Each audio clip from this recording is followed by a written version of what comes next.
Want to change your date of birth in your Google account? Here's how to do that.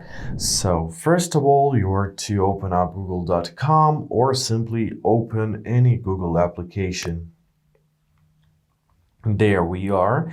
Now you gotta tap on your account icon at the top right corner and make sure that you have a right account opened. Now press Google account. So here you gotta press personal info. In your personal info, simply locate your birthday. And to set up a new birthday, simply tap on your birthday. So let's upgrade it. First, let's choose a month, then choose a day, and now simply choose a year.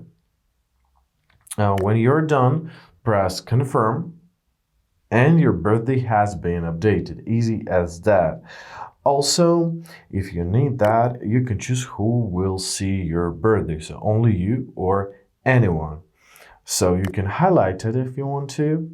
You can show year to people who can see your birthday. Once again, you can enable it or disable it. And basically, that is it.